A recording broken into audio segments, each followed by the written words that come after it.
Thrill me. I'm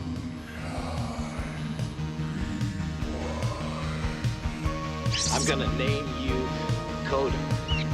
You get a name too, Podo. His name is Happy Harry Hardon. He's a total sex maniac. Of course.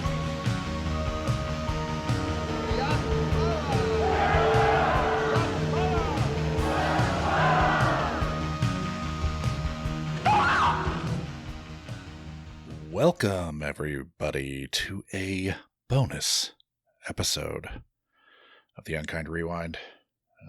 Been, like a month and a half since Sean and I last spoke on...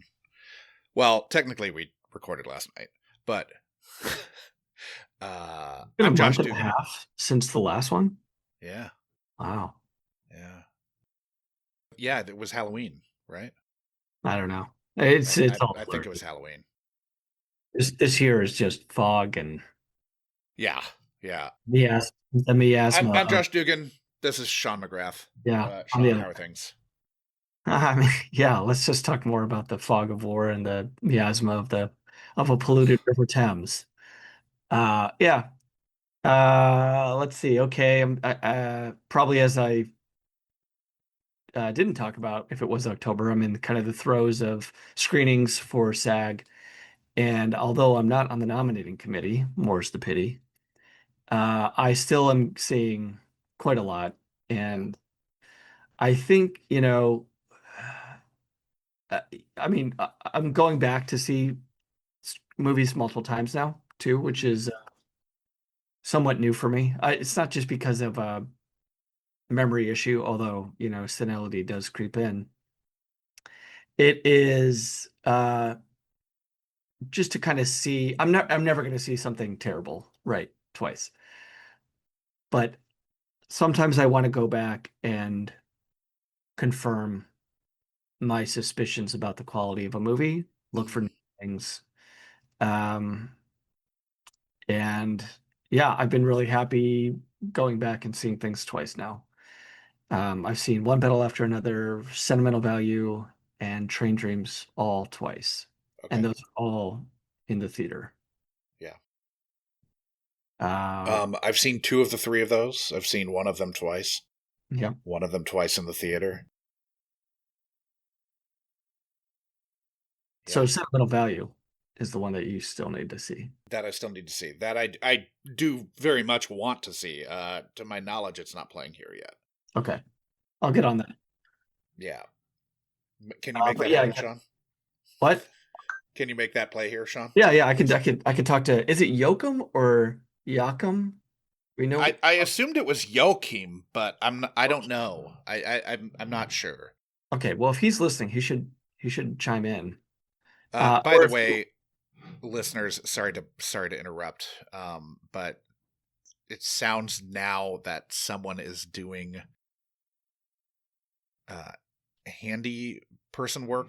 handyman work in the apartment downstairs. So Well, apologies for that. We had to delay recording because Sean's next door neighbor was getting a new bathtub put in, and now it's downstairs. I'm hearing a drill after having heard hammering right up until the point at which we started recording, and then it stopped, and I thought maybe we'd be okay, but we'll to add insult to injury, Josh, I just realized my headphones weren't plugged in, so fun. There's that. Yeah. Welcome, listeners. Yes. Cool. So, yeah, whatever. Not everything's going to be perfect. No. This is also a week where I see Wicked, Marty Supreme, and one other one, The Secret Agent, which is Brazil's submission for International Picture. Is it International Picture or foreign language film? What's going on here? I think it's international now. They changed it, right? I think. Yeah. So could a British movie win Best International? Okay. No. All right. It's going to be a tight race for foreign language film this year. Yeah. I'll tell you that right now. Yeah. So obviously, Sentimental Value is supposed to be great. Chan-wook Park, or Park Chan-wook's favorite, or a new film, is supposed to be fantastic. It is. I know there's one I'm missing. There's that Another heavy hitter. There's that. It was just an accident. The Iranian French, what Joseph Panir. What I can't quite remember his name. He's the guy that like has to smuggle his movies out of Iran. Right. And then I think there's one from Spain called Sirat, and there's some varying accents over those vowels. So Sirat, I don't know.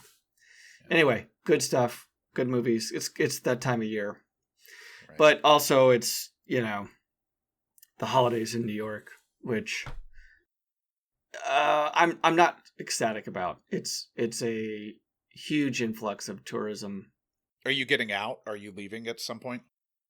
Yeah, I'm getting down to Atlanta to escape all this, but I still have another week or so. Okay. To try to do everything before I head out. And yeah, I mean, I'm not a big crowd guy. I would say I'm a big anti-crowd guy. Sure. Makes a lot of sense that I live in New York City. But yeah, whatever. I mean, this is kind of our holiday episode, right, Josh? Yeah. Yeah, I guess it is. Sorry, I'm holding for anticipated noise. I don't hear the noise that you're talking about. Yeah, but the mic will hear it because it's into the wall that's directly below the wall that I'm right next to. So. And these are not your normal demons, though, right? No. Okay. This is seriously. I never hear a peep. Yeah. And then the instant that I have to roll sound during the day. Oh, cool. Yeah, great. and the irony is that I felt like I was being jackhammered myself as my neighbors were pulling out their bathtub. Yeah. Have you seen anything of the big recent releases that you didn't like? If you ask me that in 2 days, I might talk to you a little bit about Wicked for Good. Yeah. I mean, I hated. Yeah. Ella McKay. I saw that. Yeah. This is the James L. Brooks, and this is always a bad sign when they read your resume or they put from the director of, and everything is 30 20. Yeah. Sometimes 40. From the director of Terms of Endearment. And As Good as It Gets. And Broadcast News comes and Spanglish. Sure, can't forget Spanglish. Comes a movie that feels 30, maybe 40 years too late in a lot of respects. I can't quite tell you what the point of that movie was. They said it in 2008, and I think that that's their way of trying to impress upon you when politics were still idealistic. And probably to get around smartphones. Yeah, I mean there are some phones in it, but yeah, I don't know how smart they are. Flip phones, probably. Flip phones, yeah. Zach Morris, Saved by the Bell specials. It was a nothing burger. Yeah. There's nothing in there that. I think I said it's everyone's mom's favorite movie. Okay. Of the year.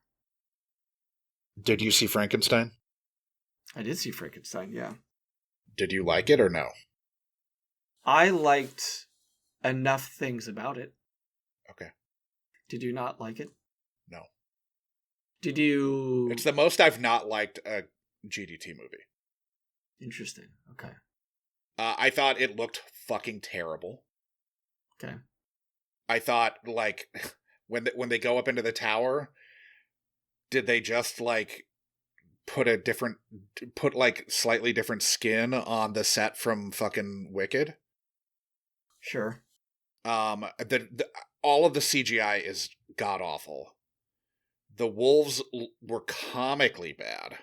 Wolves are almost... I don't know if anybody's ever done wolves well, except for maybe the Grey. Terrible. But like, I thought it was DOA. I thought it didn't work. I thought it was very boring. Something we talked about. I really disliked the Jacob Elordi like vocal effect that they were doing, where they were like doubling and dropping, so it sounded like he had like two voices, kind of. I disliked so much about it. I thought it was bad. When we talked on a previous episode about Robin Hood, we talked about our Robin Hood kind of tier list. Where would you put the GDT Frankenstein in sort of what you've seen of Frankenstein movies? Where would you put it? I mean, we're talking 1931. We're talking 31 is number one. Robert De Niro. I never saw the De Niro one. I don't think. I don't remember. I don't remember it. I'm sure I saw it. I had to have. Who directed that? I think Branagh did, right? Didn't Branagh do it? Oh, that's right. That's right. Yeah, I saw it. I don't remember shit about it. I had fewer issues with that than I did with this, but I think both weren't good. When we talk on this show about saving graces, we try to find something. What was your saving grace of Frankenstein? I really don't think there was one. I thought the opening was awesome. I didn't like the opening either. I thought the opening was...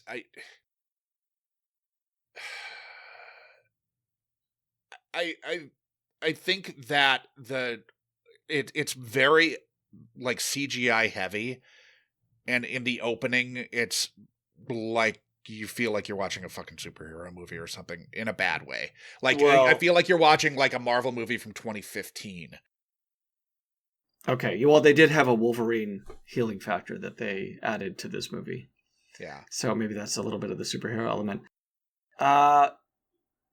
Do you think that like it's GDT that's kind of...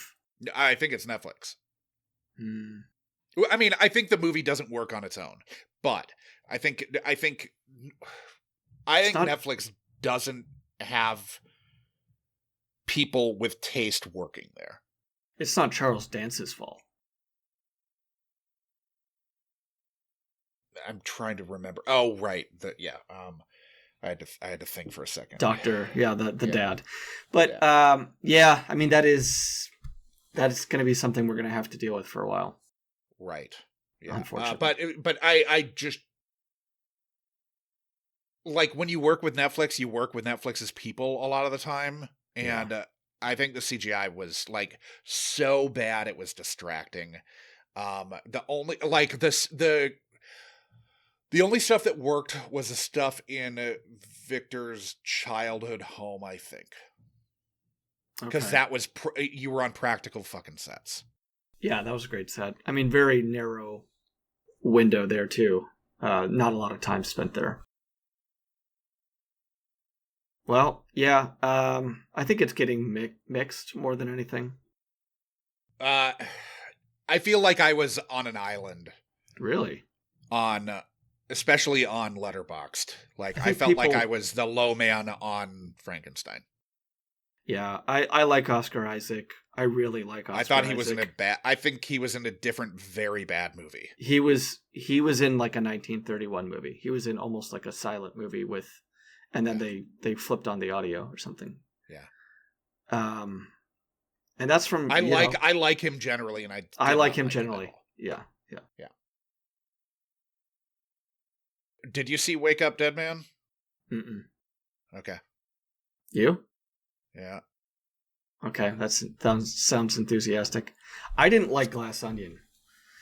I didn't love Glass Onion. I thought this was the worst of the three. Wow. And I like Rian Johnson generally. I do as well. Wow, if you think it's worse than Glass Onion, I'm in trouble. Yeah. My issue is that there are three actors who have anything to do, and it's an ensemble piece.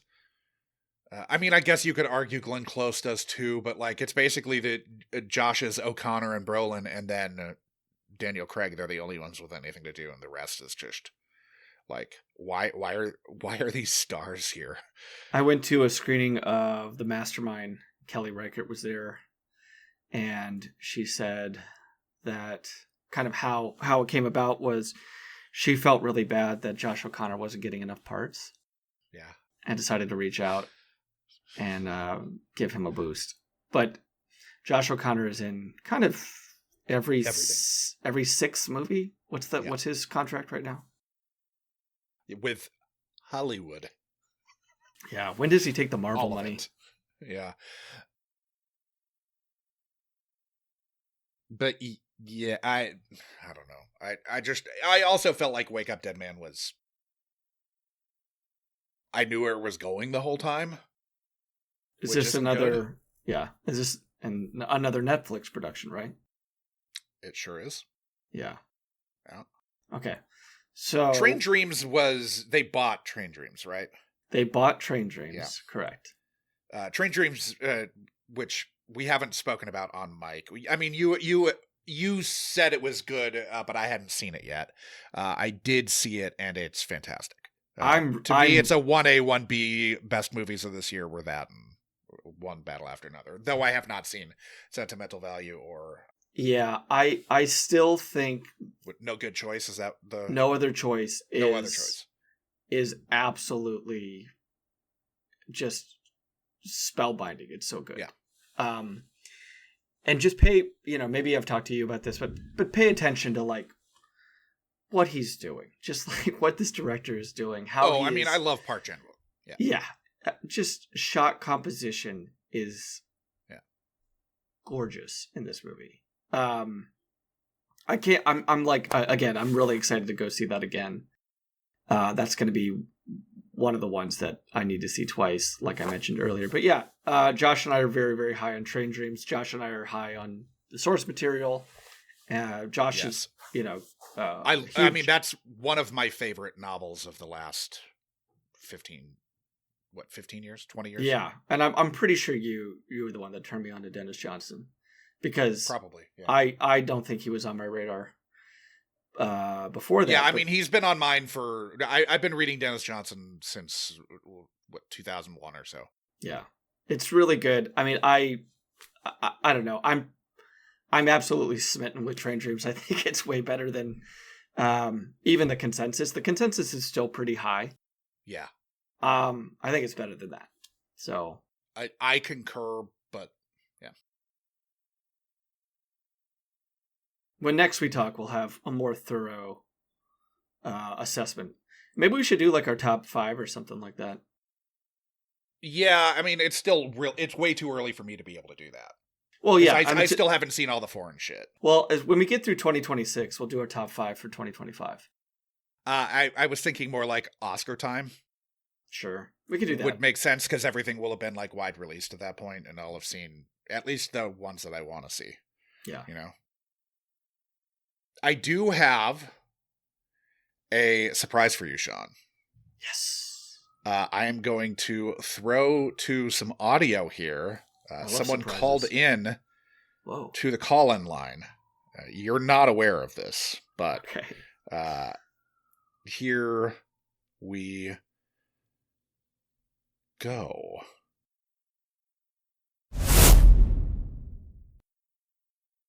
Good evening. My name is Bill. First time, long time. And I'm calling because I'm actually Sean's Unkind Rewind friend from middle school out in Pittsburgh. Whoa. Happened to Google Sean's name recently, came across the podcast, and have been listening to several episodes, and I just wanted to call and let you guys know that the show's pretty cool. Really dig it. Sounds like Sean's doing great, and, keep up the good work. Only criticism I have is that no one's picked Mannequin yet. So, anyway, keep up the good work, boys, and I'll be listening. Sean, you ever want to get in touch? See ya. Didn't want his phone number going out for mass consumption there. But, Everybody should have Bill's phone number though. Yeah. I had to change the file name too, but I can give you his number off mic, Sean. So what's really strange about that is it sounded like an out of breath friend named Bill that I have. Yeah. Yeah, that I have. That I know also. That I have from high school, and technically my last year of middle school because I moved from Pittsburgh back to Minnesota. So until the Pittsburgh name drop there, I was in my head, I was like, oh, it's my friend Bill from Minnesota doing a little thing. And, maybe a little out of the ordinary for Bill to do that. I don't think he's a consummate listener to the show. But Pittsburgh Bill, he should be. Yeah. Come on, Bill. Not Pittsburgh Bill. Minneapolis Minnesota Bill. Yeah. Minnesota Bill. Yeah. Or I guess St. Anthony Park Bill. Yeah. He's got a lot on his plate. He has a new dog, so we'll give him a break. Okay. Pittsburgh Bill I was only in Pittsburgh for a couple of years. 7th, 8th grade. Yeah. But Pittsburgh Bill was the name I would give to people when I talked about, my best friend from Pittsburgh. So yeah, this is like this is your life type of moment, because that I did not expect to hear that voice again or hear that name mentioned. So I am you've quite surprised me, Josh. So this is we've been recording for season 4, and the episode we did with Craig, we kept like teasing and throwing back to like the friend that he had lost touch with, and I had this voicemail. Funny. I had to restrain myself from dropping it in then to be like, right. Well, Craig, we don't have your friend Chris, but Sean. Right. I had to stop myself from doing that because that would have waited, like we would have had to wait till March to drop that. So I didn't want to do that. So luckily we had this excuse to throw this in there. Yeah, and you had already spoiled that Pele was in Victory for Craig, so yes, yeah, you did a great job restraining yourself on this. Wow, I will definitely get in touch with Pittsburgh Bill. That is a complete blast from the past, and it's actually funny. There has been kind of a circumspect mentioning of Bill on this podcast when we talked, and maybe you have a better memory of this, but we talked about maybe 48 hours or something like that in a roundabout way.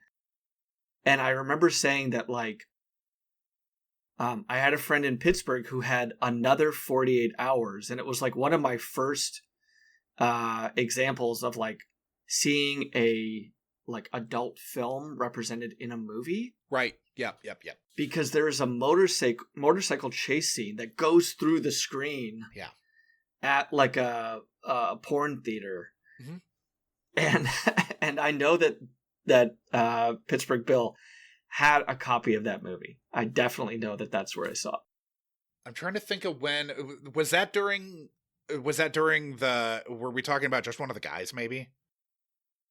Yeah, that's entirely possible because nudity was such a big part of that movie. Yeah. I think we did kind of like a I think deep it was dive. there. I think it was just one of the guys that we were talking about. But I might be misremembering if you're listening, Bill. Which we had kind of a psychological deep dive on our adolescence. Yeah. And speaking of that, I guess we also did that last night for an episode that will be dropping as a bonus full episode about a movie next week. Oh my God. Good Lord. Yeah. Take your daughter to work day. Yeah. So last night we recorded a full bonus episode on Excalibur with friend of the pod, former guest, and Mordred Tattoo Haver. Excalibur super fan. Chad Byrnes. So that was super fun. It's going to be a loose one. I'm not going to do like crazy heavy editing or anything like that. It's just going to be like cleaned up, so we're not talking over each other. We should do a tease though, Josh, of Chad's tattoo if he will give us the rights. I can pull it up right now. I think actually. We need to drop that on the socials when we drop Excalibur, because that's what's really going to get people in the door. But I think I can pull it in right now too into the broadcast. Give me 1 second. This guy loved Excalibur so much, and It's a dope fucking tat, too. it is a dope fucking tat. Yeah, it is one of the more kind of sinisterly disturbing suits of armor that you'll kind of ever see in fantasy film and tales of knights. Sorry, I'm just having to scroll back a little. But yeah, Mordred is the, I guess, the bastard son of King Arthur / nephew. Yeah. Here it is. All right, so for... Wait, that's video. I'll go with a still. Okay, so sharing screen now so you can see what we are talking about. Okay, and for the listeners, it is Mordred on his armored horse. Yeah. I mean, it's so hard to kind of describe this helmet that he wears. It's basically like a representation of a face, of a god's face. Yeah. It's gold. It has articulated abs, pecs, and maybe a belly button. And nips. So it looks like kind of a gold naked Batman body. and Robin era. And where is this a calf? What is this? Yeah, this is his calf. And it's got this shadowing all around it. It's almost like a sepia tone. Yeah. It's a killer tat. It's really dope. I can't imagine anybody has a tat like this. Yeah. It's crazy. I think tat. And as we mentioned the first time that at least has been admitted that somebody has come on the show to talk about a movie that they have a tattoo of on their body. Yeah. Now this one is a little break from the norm, as Chad has seen it much more recently. Yeah, this was not a surprise to Chad. Yeah. This was not a surprise to Chad. This was we were like, hey, want to come on and do a bonus episode? You have a tat of this movie. And to be 100% clear, if anything, it was an Unkind Rewind for me, because I had not seen this since high school. And it had been a long time for me too, to start to finish. Yeah. But I mean, Chad was watching this once a week. Josh and I just decided to jump in for one of those weeks. Right. Pretty much. And then talk to him about it. I think though that, for me, one of the big positive spins on talking about Excalibur with Chad was that it felt like there were some new things that we were able to talk about with him, like some things that maybe he hadn't considered or he hadn't realized. Mm-hmm. Sometimes you need a couple other perspectives in the room, and sure.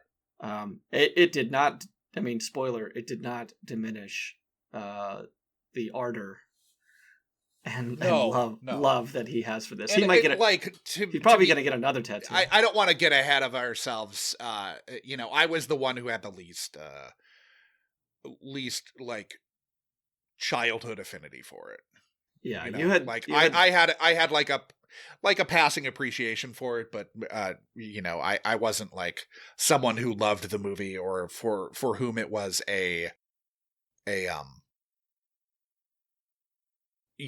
like a childhood staple or anything. It was for you and Chad. You had the least skin in the game of either of us. Yeah, for sure. But I mean, you saw Excalibur, so now you're fucked. Yeah, much more on that next week. So I don't know. Obviously we're actively recording for the upcoming season. We're like 25% of the way through. We'll get Mannequin in some. Let Bill know now that Mannequin has showed up. Happen. Yeah, it has showed up. We're not avoiding it. No. It's only a matter of time before Mannequin and Mannequin really 2. what I'm wanting to, I just want to get Mannequin out of the way so we can do Mannequin 2 on the move.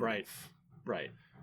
Which I've seen very recently. And then Josh has a tattoo of that on his calf. Yes. I have a tattoo of Christy Swanson turning into a mannequin. Christy Swanson is your mannequin, right? Like that's my mannequin is Christy Swanson, Okay. not Kim Cattrall. Yeah. I mean, I know that you've gotten in a couple fights over that. Oh yeah, they're like brawls. Yeah. Yeah. Do not with bring children. that up. Do not bring that up at like a roadhouse if you see Josh. I beat the shit out of a 10-year-old. Yeah. I mean, how dare you say my mannequin's Kim Cattrall, you little bastard. It was a good fight for like the first 30 seconds because he was fast. Yeah. But then all I needed to do was land one head blow, and well, yeah, this not real. I mean, maybe it's considered cheating, but you had the handcuffs, so you put one on your wrist and then one on his, and so he couldn't get away. Yeah, so it was like a bound knife fight. Yeah, like a Sin City when Marv gets a hold of Elijah Wood. Right. Yeah, after that it was over. Yeah, but I mean, you really have to stop. Nice try, kid. You really have to stop when the cops show up next time. Yeah, that was a rough. You just saw red. This is a big deal for you. I mean, Christy Swanson is one of your people. Big time.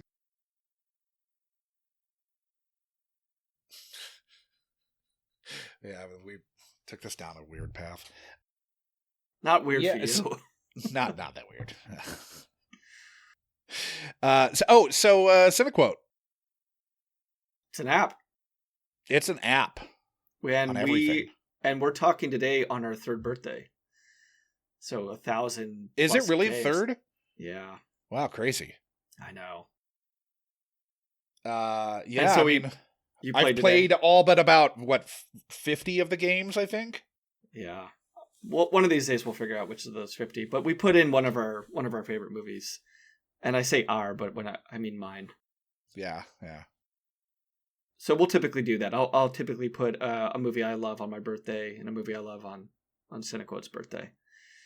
But, is it so it's like a 75-25, 80-20 split on you versus Flet choosing quotes, roughly?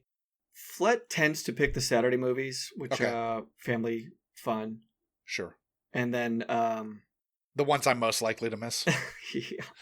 Yeah. He'll do Fridays most of the time as well. And then sometimes when we have fires in the server room and he's got to do a bunch of things, and you'll hop on. I might hop on and take one of those too for him. But yeah, it's like a 5. I'll do Sunday through Thursday pretty consistently. Yeah. And then Flet's good to go pretty much all the time on Friday, Saturday. Okay. But we're doing a little bit less holiday movies this December. Sure. Maybe 1 or 2 a week, if that. I mean, like, it would get too predictable, frankly. Are you current? I have not done. So we're recording Tuesday the 16th. This will drop probably Wednesday the 17th. I've not done Tuesday. Okay. So you did Sunday and Monday. Yeah. Which I would, at least in my experience of playing these games, I think that we're one of the only movie trivia games that has the balls to do Sing Sing followed by Air Bud, Golden. Yeah. Receiver. No, Golden Retriever. No, Golden Receiver. Golden Receiver. You're right. It is Golden Receiver, yeah. Was that inspired by that text thread with Drew? Probably. Yeah, I did just watch it. Yeah. We should probably get those guys to play yesterday's game. Oh, yeah, 100%. Did you, Adam and I, we did some, who was in it? Somebody who was on Munch My Benson was in the movie Spy Mate. Oh, okay. You guys know TV actors like the back of your hand in a way that I will never know. Well, this was like a stunt cast, like an actor. I can't remember who it was now. I guess I'll just find out since I'm talking about it. But what is Spy Mate? It was a known actor who was in it. Richard Kind. Richard Kind. Oh, of Firstborn. Yeah, a Firstborn. Yes, which we talked about on the episode. But Spy Mate is Monkey spy. Chimpanzee spy. Oh, okay. It's not in the MVP world, though. Well, it's by the same studio that did Air Bud. Okay. Was the MVP franchise like a rival studio then that were like, okay, they've got the dog cornered. We have to get a chimp on ice skates. I assume it's a rival. ASAP. Yes. Yeah. Yeah. Because it's like post canon, like Golan Globus split, you know? It's where one Golan or Globus did Lambada, and the other one did what did they call it? The Forbidden Dance, I think. They each had a Lambada movie. Okay. Yeah, and they were it's like, I'm not gonna let you beat me to the punch. Yeah. It's Armageddon, Deep Impact. You know what I mean? Yeah. It's Most Valuable Primate. Oh, it is from the people who brought you Earbud. Okay. Interesting. Yeah. So now, Earbud... I am curious about CI Ape. Oh, from yeah, 2021. I don't know who did that. What? That's a banger of a title. It's a great title. But it's going to be a while before we find somebody who grew up watching Spy Mate. But trust me, it's on the radar. Like I'm on the lookout for this showing up on a list of one of our prospective guests. Okay, so Josh, I'm going to ask you, without cheating here. MVP, Most Valuable Primate, was a chimp on skates. What sports did the two sequels specialize in with the same chimp? So they were MVP 2 and MVP 3. Okay, one is I'm going to go with. Okay, so one's hockey. The first one's hockey. Yep. Okay. Downhill skiing? Very close. Snowboarding. Well, I was gonna go from downhill skiing to biathlon. Okay, biathlon. Biathlon would be great. I will say though, I mean, it's a little unfair to you because they changed the title to MXP. Okay. For the third one, Most Extreme Primate. Yeah. And he does look pretty badass on his snowboard. I mean, I gotta say. Like, is he like doing the half pipe or what's going on? He probably does the half pipe in the movie, but on the cover, he's just going full speed. Okay. So now you need to guess what the sport is for the second one, Most Vertical Primate. The ski jump? It's actually skateboarding. Oh, that's a bummer. Yeah, but I actually think you're kind of right in a roundabout way. He does look like he's going up the half pipe on the box. Okay. And he is shredding, dude. Maybe we do like bonus episodes where we just watch the MVP franchise. Yeah, and this would have been the greatest of all coincidences. Unfortunately, we can't quite get there. The lead in Most Vertical Primate is Richard Karn. Oh, Al. Yeah, Al from Home Al Improvement. Borland. But yeah, and I've probably mistaken those two names before. Yeah. Oh, Karn and Kind. Yeah. I've been working my way through the full-time secret base thing where John Boyes is using tool time.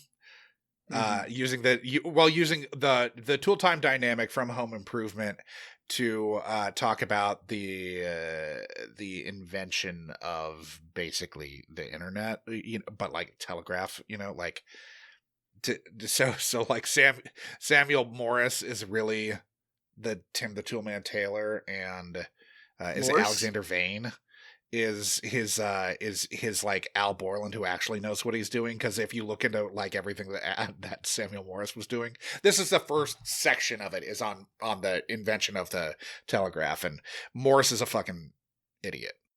Oh, okay. Yeah, I have no idea what that is. You're gonna have to send it to me. Oh yeah, it's great.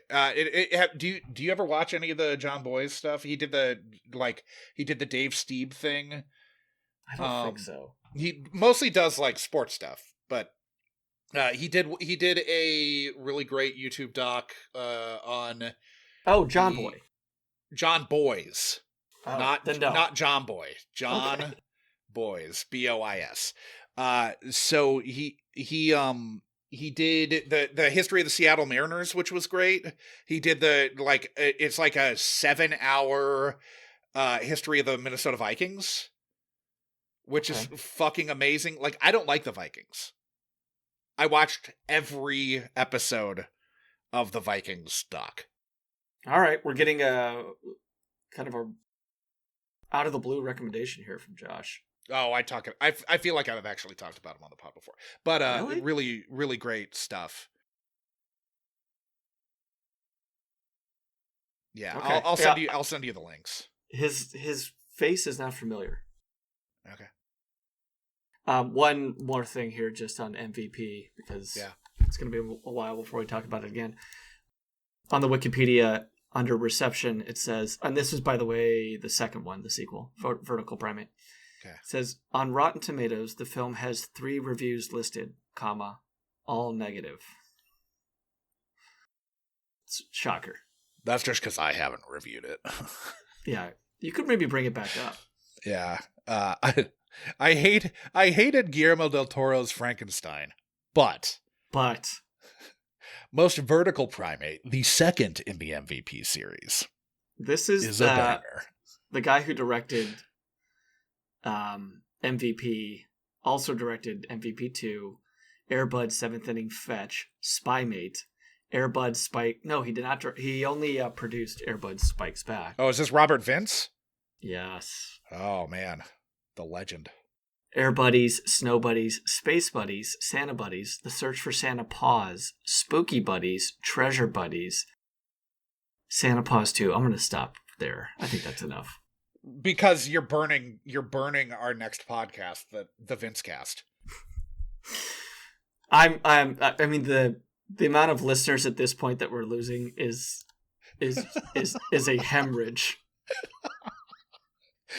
This is a GSW to the chest. Yeah, so everybody be on the lookout for our Splinter podcast, the Vince Cast. Until then, or until next week, I guess. Happy holidays. And we'll be back with old buddy Chad Byrnes to talk about Excalibur. That's a good one. Yeah. Fun up. You're gonna have a blast. Till then. Bye con Dios. That was another installment of the Unkind Rewind, mining our childhood for content, one film from a guest's past at a time. Unkind Rewind is a Munchcasts production and can be listened to wherever you download your podcasts and watched on the Unkind Rewind YouTube channel. Music for this and every other episode of Unkind Rewind was composed by Divorcio Suave. Rate, review, like, and subscribe to Unkind Rewind on Apple Podcasts, YouTube, Spotify, and Good Pods.